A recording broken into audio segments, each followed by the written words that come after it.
In this video, I will be showing you Yarnovers.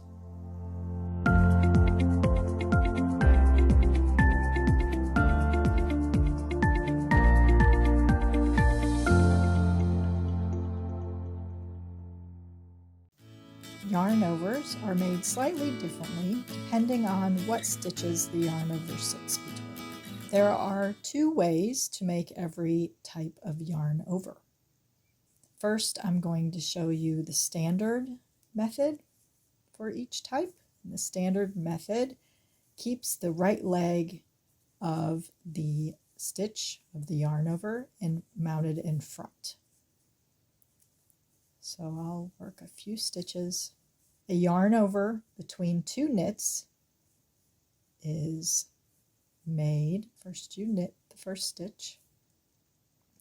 You bring the yarn between the needles forward and then over the needle and knit the next stitch. This maintains the right leg of the yarn over in front.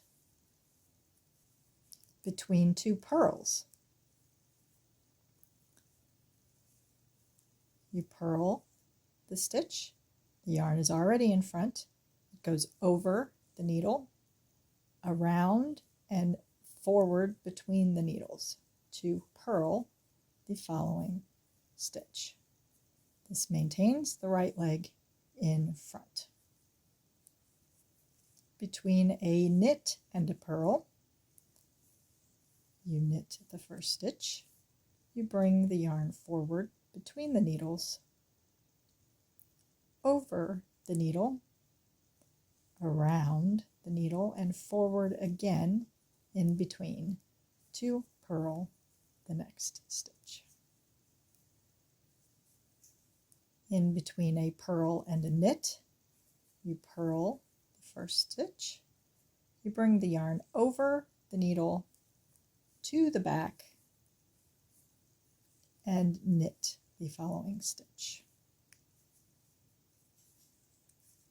Now you can see as I made these that they use a different amount of yarn depending on which stitches are on either side. So this very last yarn over, because it simply moved over the needle, is going to be a very small yarn over. And the yarn over between a knit and a purl is going to be a fairly large yarn over because it traveled forward and then over the needle and forward again using a bit more yarn. So the opposite options of these yarn overs may use more or less yarn depending on the orientation of your stitches. The opposite version of these yarn overs wraps the yarn the opposite direction. So the right leg is in back. Between two knit stitches, therefore, you knit. And instead of bringing the yarn forward first, we are simply going to bring the yarn over the needle from back to front and then around to the back again. But now the right leg is mounted in back, and we will need to make sure that we work this stitch through the back loop on the following row. Otherwise, we will close up that yarn over. And you typically do not want that with your yarn overs. Between two purl stitches, therefore, you purl the first stitch. You bring the yarn to the back first, and then over the needle to the front to purl.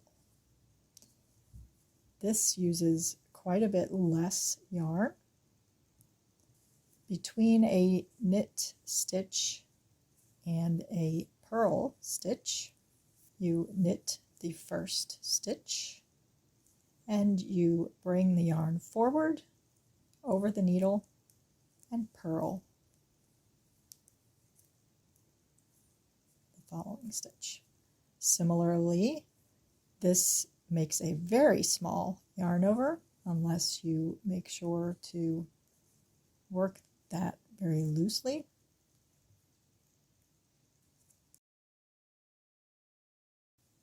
And makes that yarn over very small.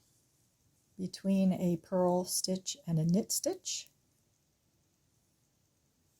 you purl the first stitch, you bring the yarn back in between the needles, over the needle, and back once more to knit. You can see this fully wraps around this needle and makes a much larger yarn over. Again, then all of these yarn overs will need to be worked through the back loop on the following row. Here are those yarn overs on top of one another. I find that the different methods makes the most difference with the knit purl, purl knit combinations. So as you can see in between these knit stitches, those yarn overs are a similar size, and the same with the between two purls. But between a knit and a purl, the standard version is larger than the non-standard version, and the same, the standard version is slightly larger than the non-standard version. You'll have to experiment with your own knitting and see which ones you like the best and which ones work the best to maintain even yarn overs in whatever stitch pattern it is you are working with. Those are yarn overs. I hope this was helpful. Don't forget to like and subscribe, and thank you for watching.